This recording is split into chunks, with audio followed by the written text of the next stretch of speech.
Hello, I'm Donald Macaulay and welcome to this BMJ Leader Conversation. Today I'm talking to Bob Klaber. Bob, tell us about your current role and the career trajectory that took you there. I have a slightly crazy role that I guess people might call a sort of portfolio role. And a key part of it is I am and am still a consultant paediatrician. So I'm a general paediatrician. I guess that's my sort of professional background. And I still work doing sort of three bits of clinical work. So on our on-call rota, about every 7 or so weeks, Friday, Saturday, Sunday, I'm the consultant paediatrician responsible for the patients, inpatients at St Mary's. I have moved all my outpatient work out into something called Connecting Care for Children.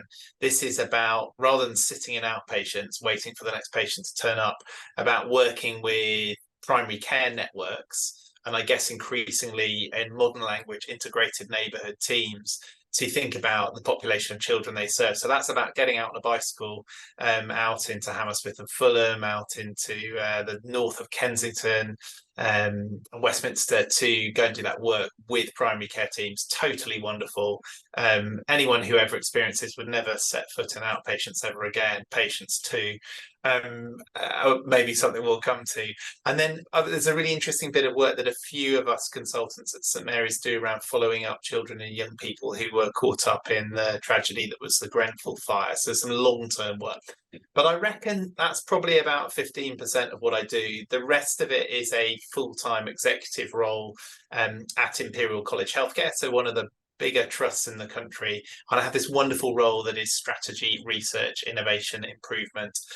But there's a whole load of other things that come with it. And I've picked up things like being the board lead for sustainability, taking on a lot of our work around health equity, population health, how as a hospital we behave as an anchor institution. I guess in another organisation it might be about partnerships. And then I have a few sort of things that my medical students call side hustles. It's really the main hustle, which is I guess a piece about kindness and culture in healthcare. So I've done a lot of work, and my research background's around leadership. I'm pretty convinced that the only way you get stuff done is through people, and the kindness piece is very, very central to that. You're so positive about your clinical role and your executive role. But one of the things that really scares most clinicians about leadership is the tension between trying to find the time to do both of those roles. How do you manage that? No two ways about it. The clinical conversations, experiences, responsibilities I have make me quite considerably better at my executive job than I would be otherwise.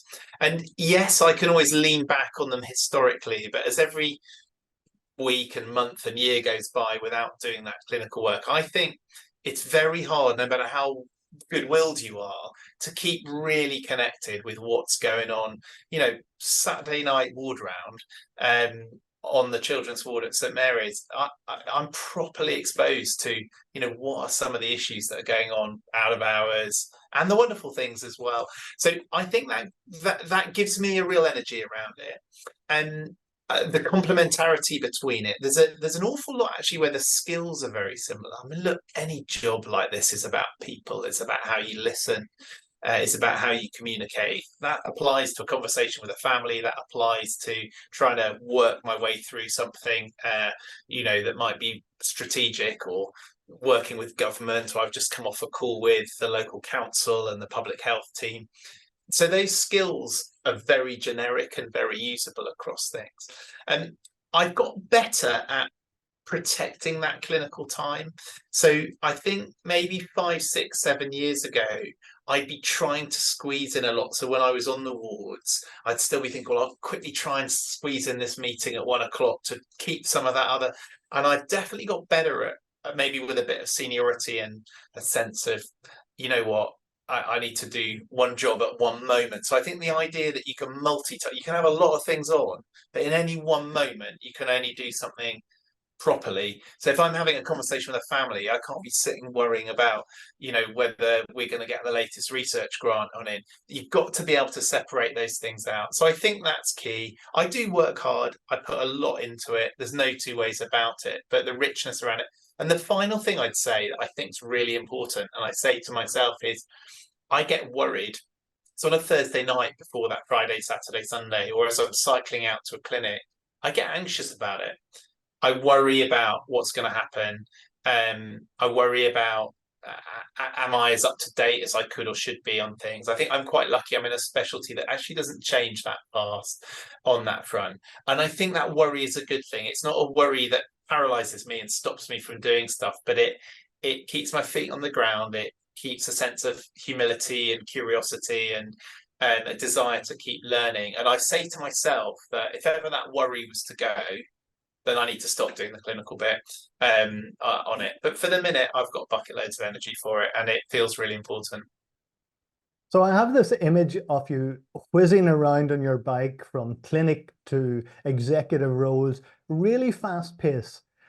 But there's a huge contrast between that fast-paced life and one of the other things you're really interested in, and that's kindness in healthcare.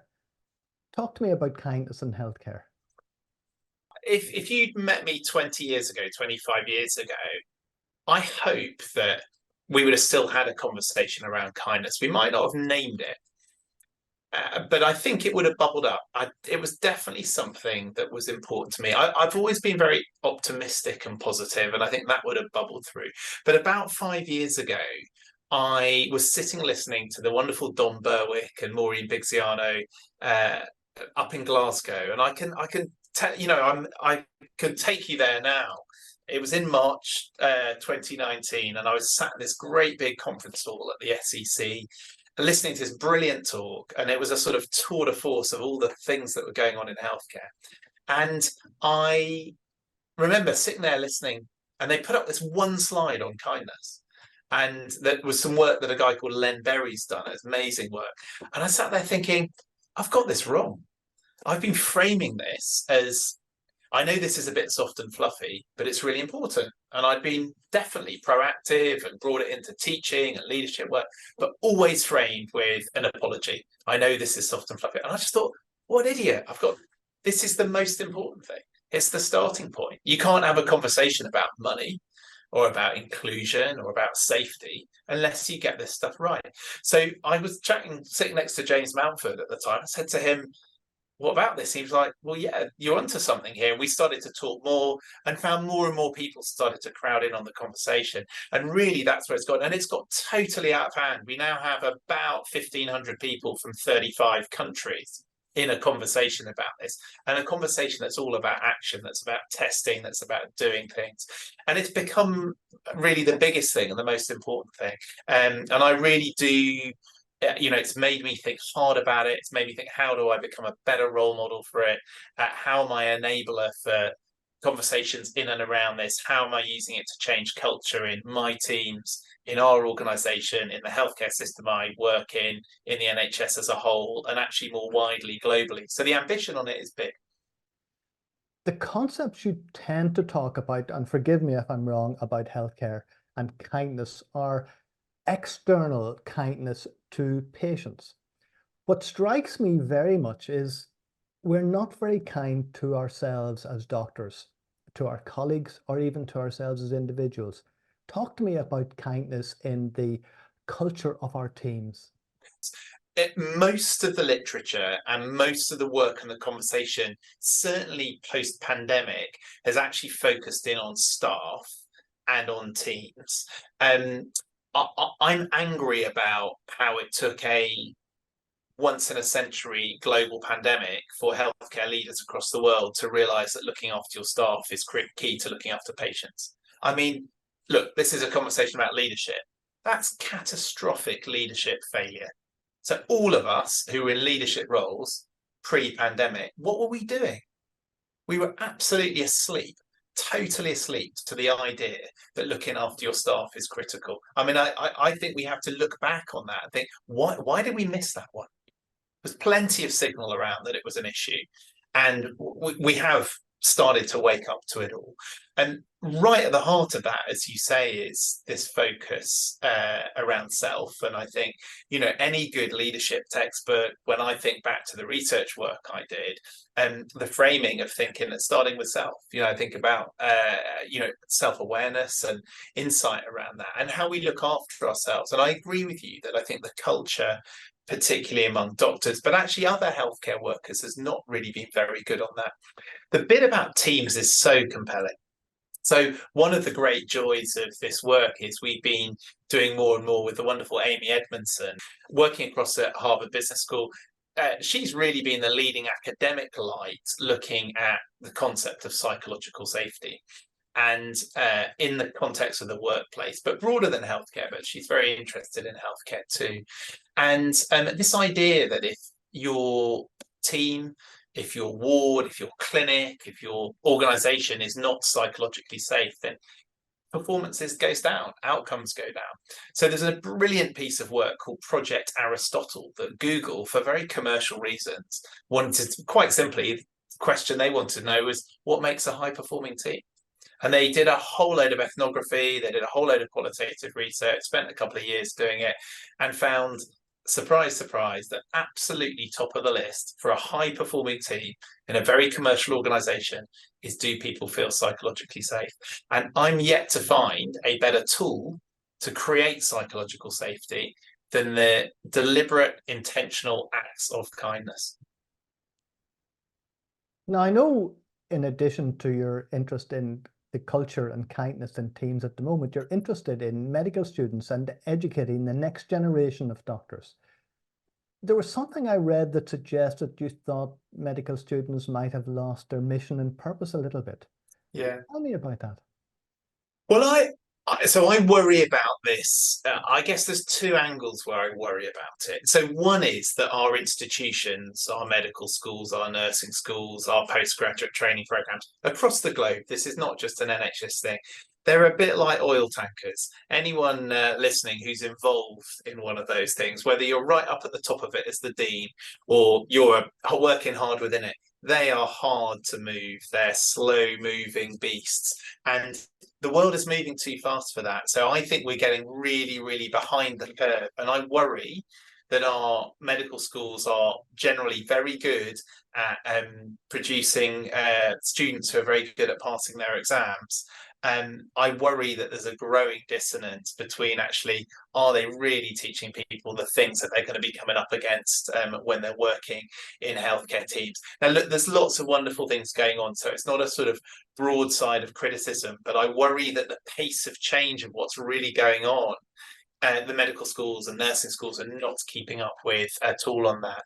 And then linked to that is this real sense of students, look, remember when you were 15, 16 or so and thinking about, well, what do I want to do with my career and things? You have a great sense of mission and purpose, and there's a lovely exercise that you can do. I've done this with massive, halls of 200-300 people. You get people to hark back to when they're 15, 16 and remember those moments. And people smile and they've got this great sense of connection of what they want to try and do. And then we have systems that basically beat that out of people, whether it's at medical schools or their early experiences as a doctor or a therapist. So what on earth are we doing in the way that we train people, the way that we employ people, the way that we think about them? These are our most precious and wonderful commodity. The starting point is way more applicants per place, is people with great hope and aspiration, and yet we've designed systems that beat that out of them. Right, back to leadership failure. We've got to get ourselves focused on what this work is all about, and we have to do something really dramatically different.